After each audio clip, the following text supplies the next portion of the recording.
दुःखद बातमी आहे, आशा भोसलेंचं पार्थिव निवासस्थानी दाखल झालंय। निवासस्थानाबाहेर पोलिसांचा कडक बंदोबस्त तैनात करण्यात आलाय। आशा भोसले यांचं पार्थिव निवासस्थानी दाखल झालेलं आहे। आशाताईंच्या निवासस्थानी मोठा पोलीस बंदोबस्त आता तैनात करण्यात आलेला आहे। तर उद्या त्यांच्यावर अंत्यसंस्कार होणार आहेत, त्याआधी त्यांचं पार्थिव त्यांच्या निवासस्थानी दाखल झालेलं आहे। आशाताईंच्या निवासस्थानी मोठा पोलीस बंदोबस्त लावण्यात आल्याचं या दृश्यांमधून पाहायला मिळते। ब्रिजखंडीतून त्यांचं पार्थिव काढलं। आशाताईंचं पार्थिव सध्या निवासस्थानी दाखल झालेलं आहे। या संदर्भात ताजे अपडेट देत आहेत आपल्या प्रतिनिधी सीमा आडे। सीमा, यावेळी निवासस्थानाबाहेर पोलिसांचा कडक बंदोबस्त तैनात करण्यात आलेला आहे। आशा भोसले यांचं पार्थिव निवासस्थानी दाखल झालेलं आहे। नक्कीच माझ्या मागे आपण जर बघितलं तर काही वेळापूर्वीच आशाताई भोसले यांचं पार्थिव त्यांच्या निवासस्थानी आणण्यात आलेला आहे आणि तत्पूर्वी आपण पाहू शकतो त्यांच्या इमारतीच्या बाहेर, ज्या इमारतीमध्ये आशाताई यांचं घर आहे त्या इमारतीच्या बाहेर कडेकोट पोलीस बंदोबस्त लावण्यात आलेला आहे। कारण राजकीय नेते आणि बॉलिवूड कलाकारांची तसंच म्युझिक इंडस्ट्रीमधून जे मोठे गायक आहेत त्यांची प्रचंड गर्दी आतमध्ये आहे।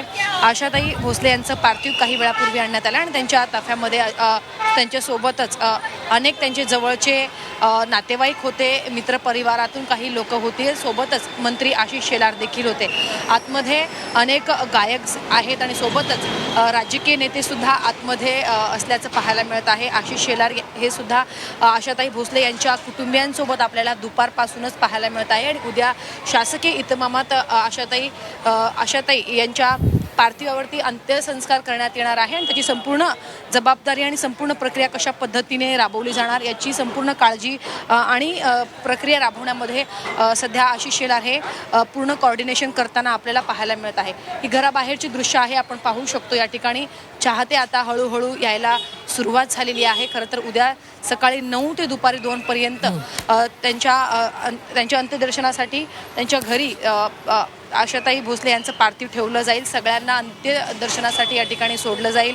त्यांचे मित्रपरिवार सोबतच बॉलिवूडमधले जे कलाकार आहेत ज्यांनी खूप आधीपासूनच आशाताई भोसले यांच्यासोबत काम केलेलं होतं, म्युझिक इंडस्ट्रीमधून जे कलाकार आहेत, जे गायक आहेत, ते सगळे या ठिकाणी येतील।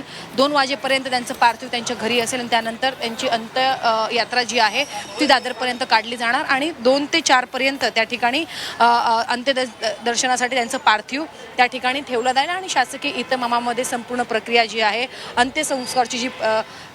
अंत्यसंस्कार पार पडेल। सध्या आपण या ठिकाणी पाहतोय पोलिसांचा कडेकोट बंदोबस्त आहे। कोणीही आतमध्ये इमारतीमध्ये जाणार नाही याची संपूर्ण काळजी सध्या पोलिसांकडनं घेतली जाते। याचं कारण म्हणजे एकतर आशाताई यांनी अनेक दशकं सगळ्यांच्याच मनावरती राज्य केलेलं आहे, त्यामुळे प्रत्येकाच्या मनामध्ये आशाताई आहे आणि सोबतच फक्त एक जुनी पिढीच नाही तर जेनझींनी सुद्धा त्यांच्या गाण्यावरती गाणे ऐकतात आणि त्यांच्या प्रत्येकाच्या मुखावरती आपल्याला आशाताई यांचं गाणं जे आहे ते पाहायला मिळतं, ऐकायला मिळतं। त्यामुळे त्यांचे चाहते हे प्रत्येक जनरेशनमध्ये आहे, त्यामुळे घराबाहेरची गर्दीसुद्धा हे अशीच काहीशी हेच दाखवण्याचं एक म्हणजे हे दिसतंय आपल्याला की कशा पद्धतीने त्यांनी प्रत्येक जनरेशनवरती एक छाप सोडलेली आहे आणि प्रत्येक व्यक्ती हा या ठिकाणी आशाताई भोसले यांना बघण्यासाठी त्यांचं अंत्यदर्शनासाठी या ठिकाणी आल्याचं पाहायला मिळत आहे। मोठा आता गर्दी हळूहळू यायला सुरुवात झालेली आहे, त्यामुळे पोलीस बंदोबस्त वाढवण्यात आलेला आहे। राजकीय नेते VIP मुवमेंट असल्यामुळे सध्या या ठिकाणी संपूर्ण काळजी पोलिसांकडनं घेतली जात आहे। नितीन गडकरी असतील किंवा मग शाहरुख खान, अमिताभ बच्चन हे जे बॉलिवूडचे मोठे कलाकार आहेत ते सुद्धा या ठिकाणी येऊन अंतिम दर्शन घेतील अशी माहिती सध्या मिळते। निश्चित सीमा, धन्यवाद ताजे अपडेट देण्यासाठी। मात्र आपण पाहतोय सध्या निवासस्थानाबाहेर पोलिसांचा कडक बंदोबस्त लावण्यात आलेला। आशा भोसले यांचं पार्थिव निवासस्थानी दाखल झालेलं आहे। आशाताईंच्या निवासस्थानी मोठा पोलीस बंदोबस्त लावलेला आहे। त्याचबरोबर आपण जर पाहिलं तर त्यांचे चाहते सुद्धा यावेळेला मोठी तिथं गर्दी करत असल्याचं पाहायला मिळते। अनेक राजकीय नेते, कलाकार इथे येण्याची शक्यता वर्तवली जाते।